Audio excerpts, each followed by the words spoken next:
룻기 1장 16절에서 18절 말씀 우리 한 절씩 읽고 우리 마지막 절은 같이 읽겠습니다. 제가 먼저 읽겠습니다. 룻이 이르되 내게 어머니를 떠나며 어머니를 따르지 말고 돌아가라 강권하지 마옵소서. 어머니께서 가시는 곳에 나도 가고 어머니께서 머무시는 곳에서 나도 머물겠나이다. 어머니의 백성이 나의 백성이 되고 어머니의 하나님이 나의 하나님이 되시리니 어머니께서 죽으시는 곳에서 나도 죽어 거기 묻힐 것이라. 만일 내가 죽는 일 외에 어머니를 떠나면 여호와께서 내게 벌을 내리시고 더 내리시기를 원하나이다 하는지라. 함께 읽겠습니다. 나오미가 룻이 자기와 함께 가기로 굳게 결심함을 보고 그에게 말하기를 그치니라. 아멘. 순서로 보면 오늘 나눌 본문이 지난주 말씀보다 앞에 있지만 이 룻기서가 나오미의 고난에서부터 시작하기 때문에 그 부분을 먼저 다루었습니다. 사사시대의 엘리멜렉 가정이 이 흉년이라는 문제를 해결하기 위해서 약속의 땅을 떠나서 모압으로 가서 거기에 거류하게 되었습니다. 하지만 나오미는 그 땅에서 남편과 두 아들을 연이어 잃고 더 큰 인생의 흉년을 만나게 되었습니다. 이처럼 고난이 그녀의 삶을 뒤덮었을 때에 하나님께서 당신의 백성을 돌보신다는 소식이 이 나오미에게 들려왔습니다. 나오미는 그 소식을 듣고 베들레헴으로 돌아가기로 결단했습니다. 그가 그 땅에 도착했을 때에 이 불행이 어찌된 일이냐고 묻는 사람들 앞에서 나오미는 자신이 겪는 그 고난을 하나님과 연결시키는데 주저하지 않았습니다. 나오미라는 이름의 뜻처럼 기쁨이었던 그의 삶이 이제는 마라, 쓰고 괴로운 것이 되었지만 이렇게 비어있던 자신을 베들레헴으로 다시 데려오신 분이 하나님이시라고 하는 믿음의 고백을 한 것입니다. 자신의 모든 삶을 인도하신 하나님의 주권을 인정한 것입니다. 그런데 나오미가 이 땅에 돌아왔을 때에 룻이 그와 함께 동행했지만 지난주에는 우리가 이 나오미에게 초점을 맞춰서 살펴봤습니다.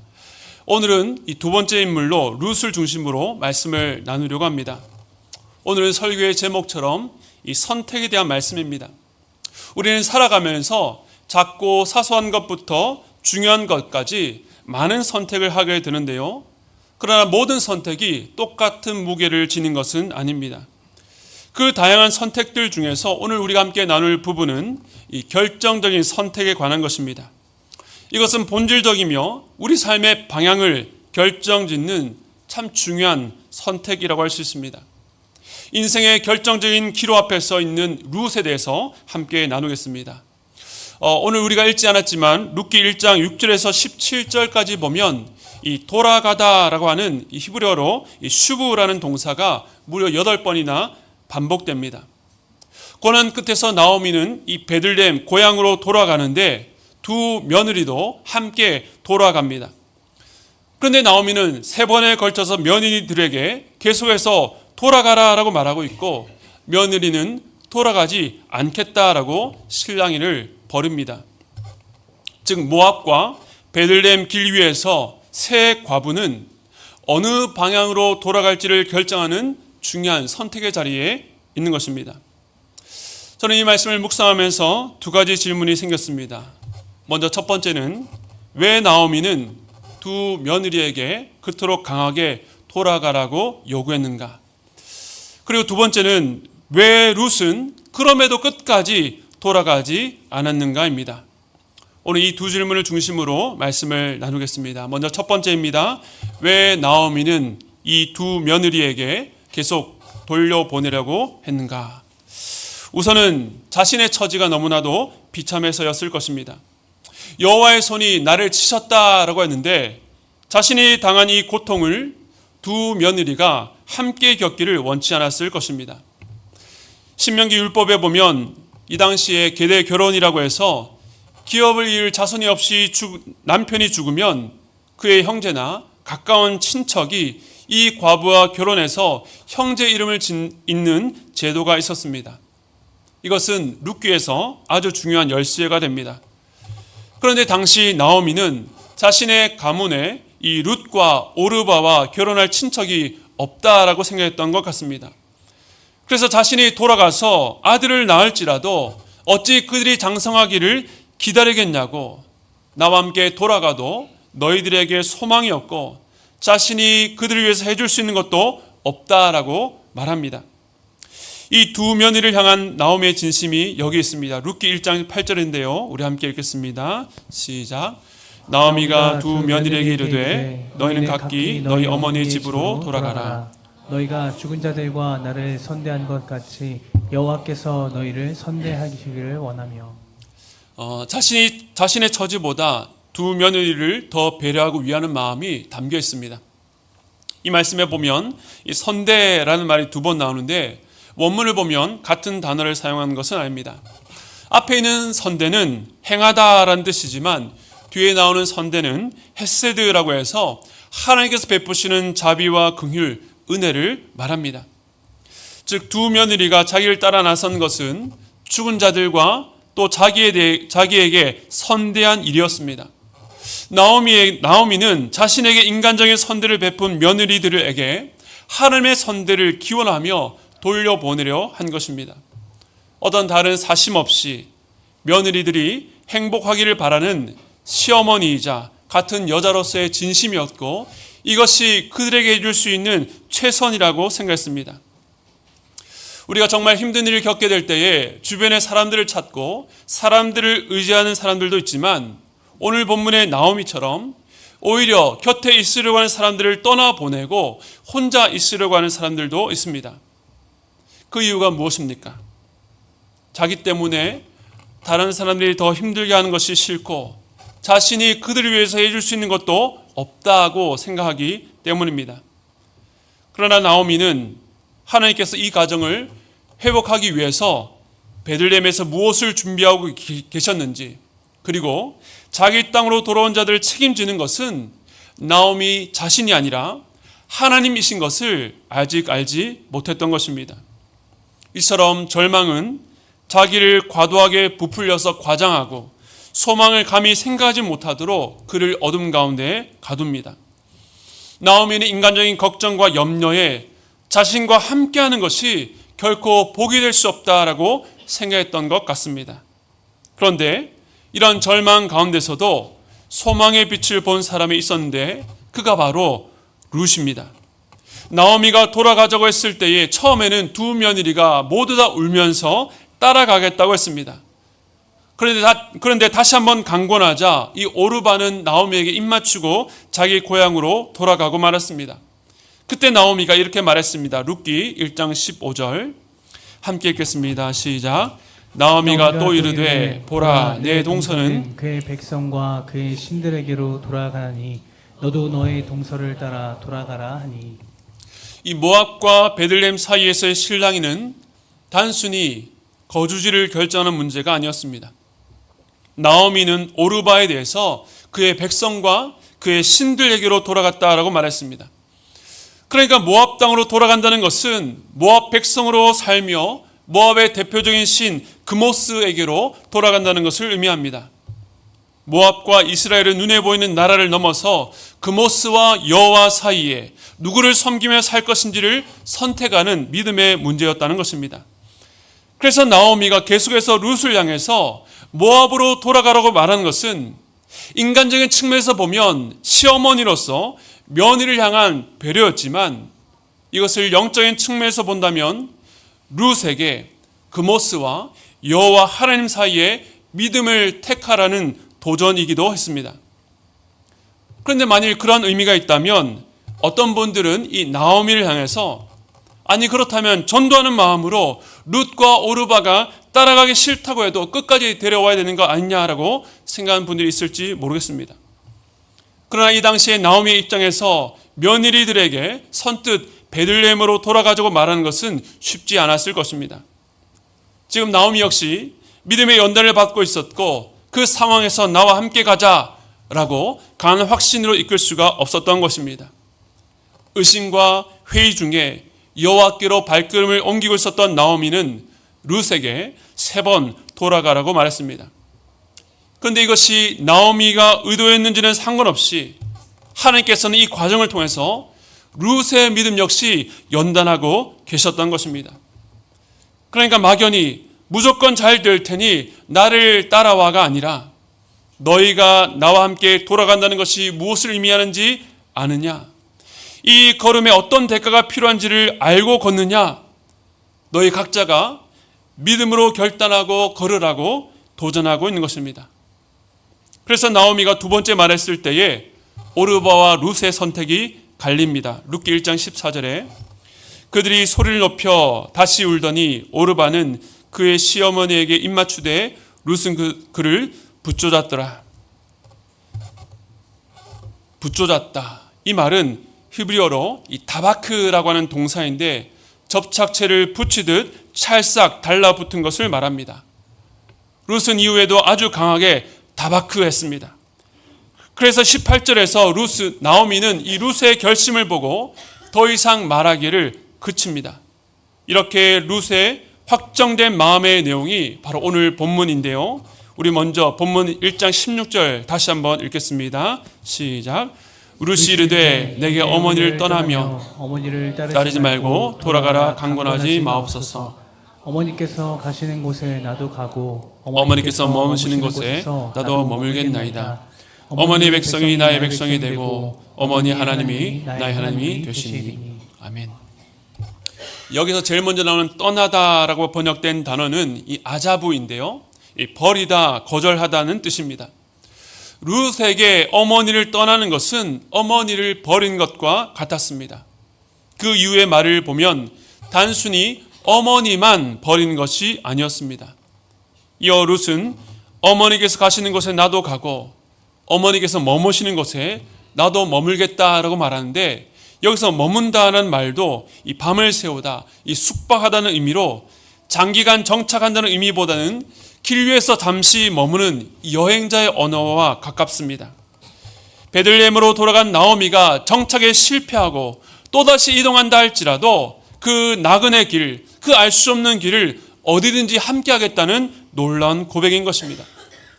그런데 여기서 어머니의 백성이 나의 백성이 된다는 말은 단순히 국적을 옮긴다는 뜻이 아닙니다. 어머니의 하나님이 나의 하나님이 되신다는 고백처럼 언약 백성으로서의 정체성을 말하는 것입니다. 앞서 오르바가 그의 백성과 그의 신들에게로 돌아갔다는 말처럼 이 당시의 세계관에서는 백성과 신은 따로 떼어 분리할 수가 없었습니다. 룻은 이스라엘 백성과 하나님께 속하겠다라고 고백합니다. 그러므로 어머니를 떠나지 않겠다는 것은 단순히 인간적 연민에 기댄 사랑이나 동정이 아니었습니다. 물론 그 안에는 나오미를 향한 인간적인 정도 있었지만 룻은 그 감정을 뛰어넘어서 신앙의 언어로 고백하고 있는 것입니다. 마치 하나님께서 신의 산 언약처럼 나는 너희의 하나님이 되고 너희는 내 백성이 될 것이다 라고 하신 그 말씀처럼 이방 여인 룻이 언약 백성인 나오미를 향해서 그리고 그 뒤에 계신 여호와 하나님을 향해서 놀라운 언약적 고백을 하고 있는 것입니다. 이어 17절도 보겠습니다. 17절 말씀 함께 읽겠습니다. 시작. 어머니께서 죽으시는 곳에서 나도 죽어 거기 묻힐 것이라. 만일 내가 죽는 일 외에 어머니를 떠나면 여호와께서 내게 벌을 내리시고 더 내리시기를 원하나이다 하는지라. 룻은 나오미의 죽음 이후에도 이스라엘을 떠나지 않을 것이다 라고 말합니다. 마치 결혼식에서 죽음조차 부부를 갈라놓을 수 없다는 선언처럼 비장하고 또 스스로를 여호와의 저주로 묶을 만큼 대담합니다. 이 고백도 여호와와 이스라엘 백성들 사이에 있었던 언약의 문맥과 연결됩니다. 레위기 26장과 신명기 28장에 보면 복과 저주에 대한 말씀이 나옵니다. 그런데 이것은 인과응보의 기계적 결과가 아니라 하나님과 백성 사이의 언약적 관계가 역동적으로 살아있다는 것을 보여주는 증거입니다. 즉 복과 저주는 축복을 받기 위한 수단이 아니라 하나님의 백성들이 바른 순종의 결단을 내리도록 돕기 위해서 주신 하나님의 은혜의 도구입니다. 무엇보다 이 언약의 근본인 사랑의 메시지를 강화하기 위한 수단이라는 것입니다. 그렇다면 여기서 두 번째 질문입니다. 룻은 왜 끝까지 나오미를 떠나지 않고 나오미와 함께 베들레헴으로 돌아오려 했는가? 어떻게 이 젊은 모압 여인의 입술에서 이토록 놀라운 믿음의 고백이 나올 수 있는가입니다.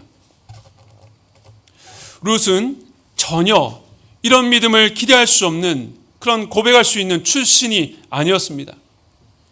그가 속한 모압은 아브라함의 조카 롯이 맏딸과의 근친 상간에서 낳은 아들입니다. 그런데 이 모압과 이스라엘은 먼 친척 관계였지만 역사 속을 보면 계속해서 부딪히면서 원수처럼 지냈습니다. 이스라엘이 출애굽하고 광야길을 걸을 때에 모압은 이스라엘을 저주하려고 했고 바알보올 사건을 통해서 이스라엘을 넘어뜨리기도 했습니다. 이로 인해서 신명기를 보면 모압인은 여호와의 총회에 들어오지 못하도록 금지한 말씀이 있을 정도였습니다. 이스라엘의 역사의 시작부터 이스라엘이 망할 때까지 이스라엘 곁에서 때로는 위협적인 존재였고 또 때로는 속국이 되기도 한 나라가 모압이었습니다. 이렇게 긴 적대적인 역사 가운데 이와는 너무나도 결이 다른 룻이란 여인이 갑자기 툭 튀어나온 것입니다. 특히 지금 사사시대 속의 이스라엘 백성들은 물론이요, 레위인과 제사장의 타락까지 낱낱이 밝힌 사사기 다음 책에서 너무나도 뜻밖의 사람에게서 나온 믿음의 고백이 생각하면 생각할수록 참으로 놀라울 따름입니다. 룻의 신앙 고백을 보면서 이 아브라함이 떠올랐습니다. 아브라함도 자신의 고향 본토 친척 아비집을 떠났습니다. 갈 바를 알지 못하고 자신의 모든 안위와 안전을 포기한 채 오직 하나님의 약속을 믿고 광야길로 나간 것입니다. 룻도 자기가 태어나고 자랐던 이 고향 모압을 떠났습니다. 특히 이스라엘은 이방인에게 적대적이었고 그곳에서 무난한 적응을 기대할 수도 없었습니다. 그래서 어떤 면에서는 룻의 믿음이 더욱더 놀라울 따름입니다. 룻은 아브라함처럼 명시적인 하나님의 약속도 없었습니다. 그에게는 재산도 남편도 없었습니다. 룻이 하나님에 대해서 알게 된 것은 분명 엘리멜렉의 가정 나오미를 통해서였을 것입니다. 그런데 이 집이 하는 일마다 잘 되어서 하나님을 믿으면 이렇게 복받겠구나를 경험했다면 이해가 됩니다. 그런데 현실은 정반대였습니다. 오히려 그 가정에서 일어난 일은 죽음의 연속이었고 이 고난을 생각하면 룻이 신앙을 가질 만한 이유가 전혀 없어 보이는데 오늘 본문의 룻은 놀라운 믿음으로 나오미를 붙잡았습니다. 그래서 어떤 신학자는 이러한 믿음에 대해서 신앙의 도약이라고 설명합니다.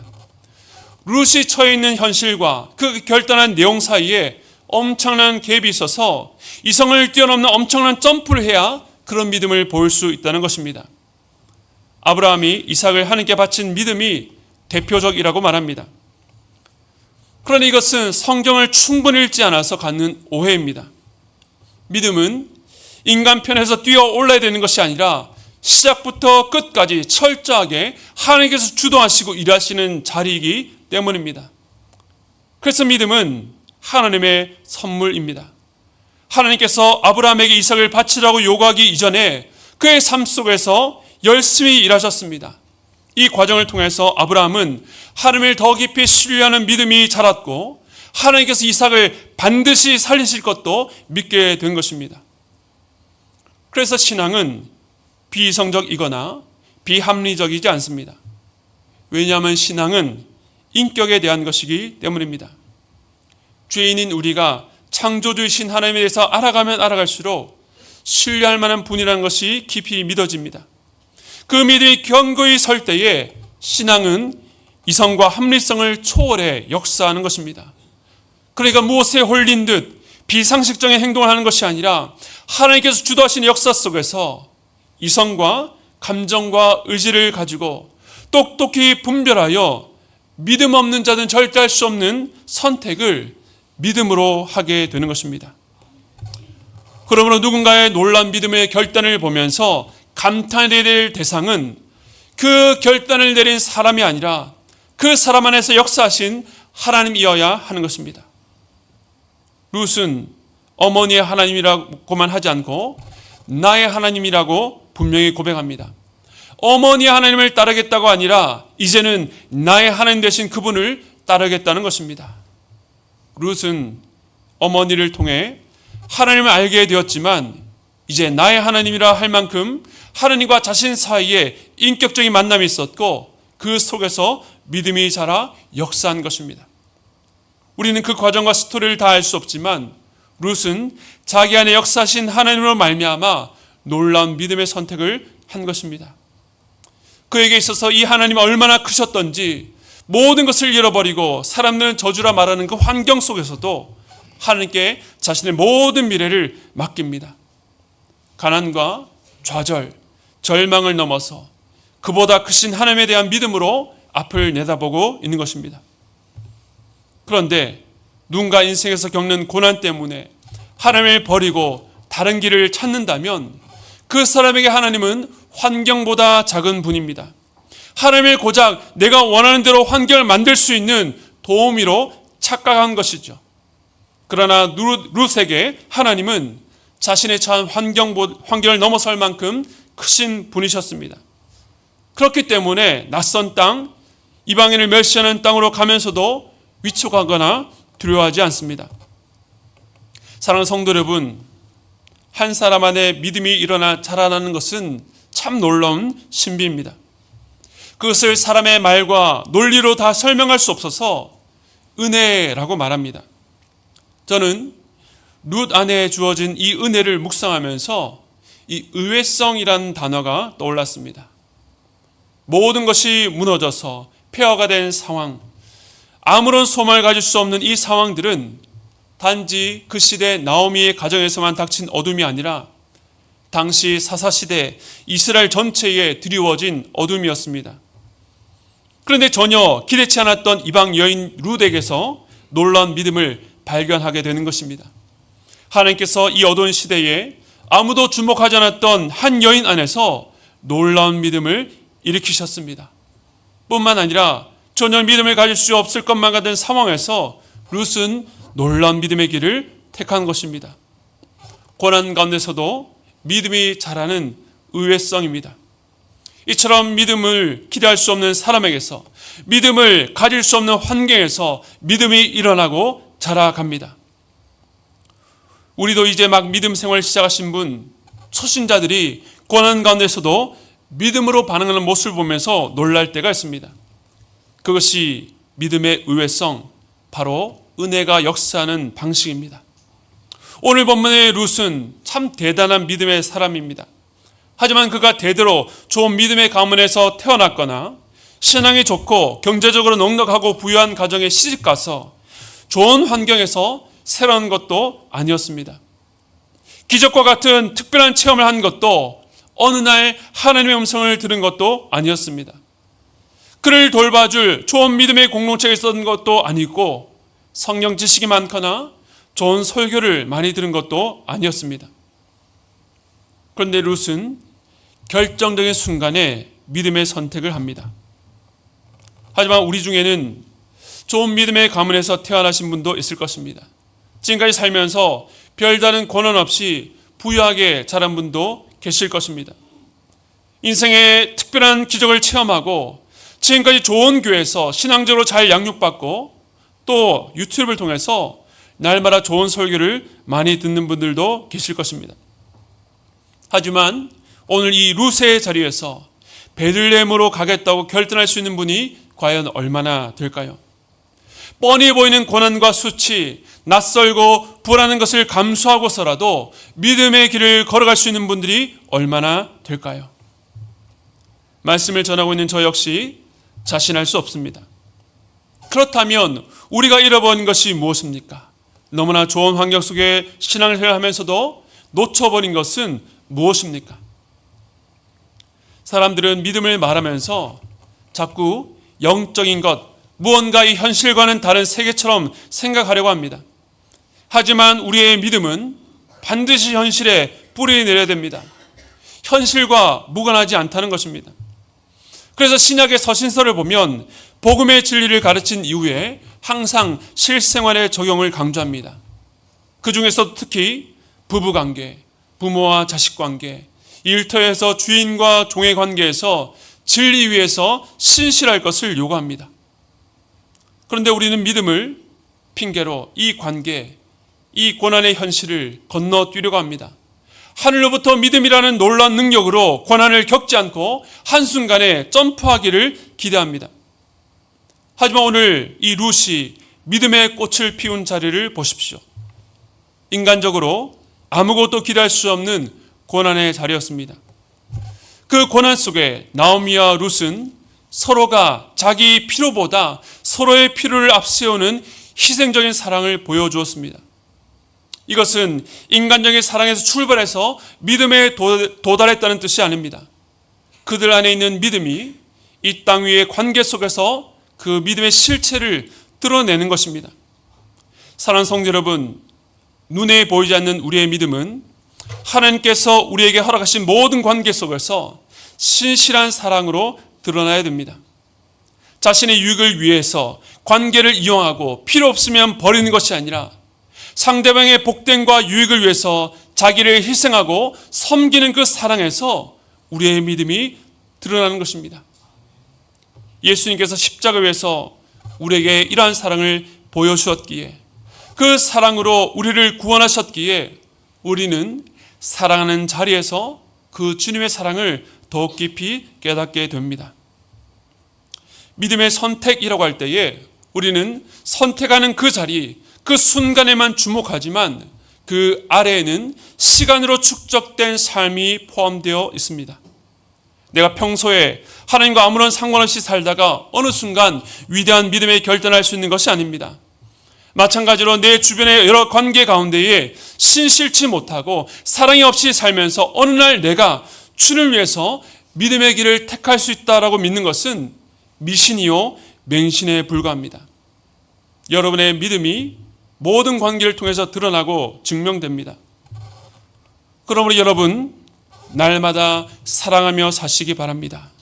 가까운 가족부터 우리 이웃들과 성도들, 때로는 사랑이 정말 힘든 대상까지 믿음으로 사랑하시기 바랍니다. 우리가 믿음의 길을 선택한다라고 할 때에 무엇이 옳은가를 택하는 것이 아니라 사랑하면 그 길이 보이게 됩니다. 그런데 오늘 말씀을 듣고 그래, 내가 더 사랑해야지, 더 한번 노력해봐야지 라고 마음먹고 돌아간다면 다 실패할 수밖에 없습니다. 우리에게 필요한 것인 동시에 우리가 자주 놓치는 것이 무엇입니까? 그것은 바로 이 은혜의 의외성입니다. 우린 자꾸 우리가 노력하면 좋은 믿음을 가질 수 있다라고 생각합니다. 어떤 환경만 갖춰지면, 하나님께서 내가 원하는 것을 좀 들어주시면, 지금보다 상황이 형편이 좀 더 나아지면 이제는 믿음으로 살 수 있다라고 생각합니다. 그러나 아닙니다. 믿음은 내 생각대로, 내 뜻대로 내가 조작할 수 있는 것이 아닙니다. 하나님은 사람이 기대할 수 없는 곳에서, 아니 사람이 절대로 불가능하다는 곳에서 믿음을 일으키시는 분입니다. 그것이 바로 은혜의 역사입니다. 하지만 이 말은 우리가 할 수 있는 것이 없기에 손 놓으라는 뜻은 아닙니다. 우리가 할 수 없기에 전적으로 주님만 의지하고 붙드는 것 외에는 없습니다. 은혜를 사모함, 은혜를 구하는 것, 마치 거지가 오늘 구걸에서 동전을 받지 않으면 굶어 죽기 때문에 자존심이든 뭐든 다 내려놓고 엎드려 구하는 것처럼 그러한 영적인 절박감을 갖고 주님 앞에 나아가 엎드린 것입니다. 환경이 잘 갖춰질수록 우리의 마음에서 이 가난을 찾기가 쉽지 않습니다. 주님이 없는 우리 영혼의 비참함을 알아야 합니다. 주님 없이 사는 삶이 얼마나 비참한지, 내 힘으로 사는 것이 얼마나 무능하고 어리석은지를 절감해야 됩니다. 사랑하는 성도 여러분, 그러므로 주님의 은혜를 더욱더 사모하시고 구하시기 바랍니다. 하나님만이 주실 수 있는 놀라운 믿음을 구하고 여호와를 의지하는 자 안에서 만들어 가시는 그 믿음의 스토리를 써내려 가시기 바랍니다. 우리 끝으로 말씀 하나 읽겠습니다. 우리 시편 107편 9절 말씀 함께 읽겠습니다. 그가 사모하는 영혼에게 만족을 주시며 줄인 영혼에게 좋은 것으로 채워 주심이로다. 아멘. 하나님 앞에서 줄인 영혼으로 엎드린 자에게 만족을 주시고 좋은 것으로 채워 주실 것입니다. 룻 안에 놀라운 믿음을 일으키신 하나님은 우리 안에서도 일하실 것입니다. 그러기 위해 날마다 가난하고 줄인 영혼으로 주님 앞에 살아가는 여러분 되시기 바랍니다. 그런 마음으로 우리 곁에 있는 이웃들에게, 사람 마음으로 믿음으로 사는 저와 여러분 되시기를 주님 이름으로 축원드립니다.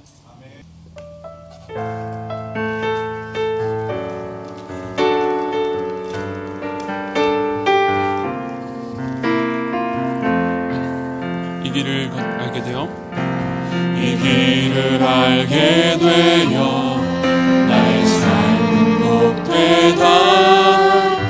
내 육신의 연약함 깨달을 수 있기에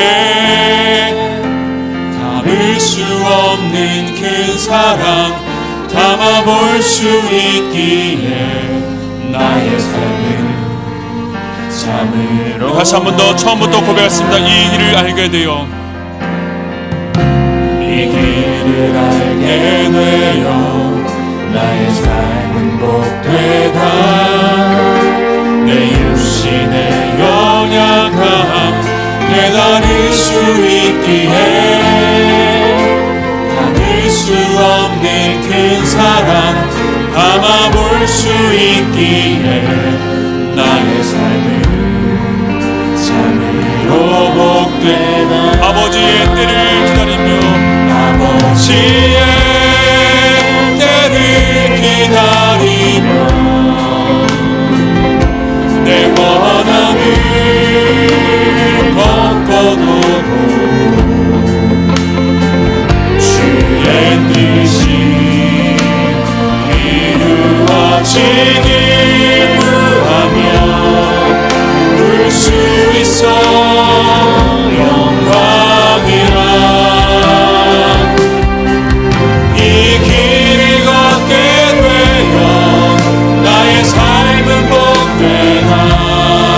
신실하신 아버지를 의지할 수 있기에 영원하신 주의 나라 소망이 있기에 나의 삶이 아버지의 때를 기다리며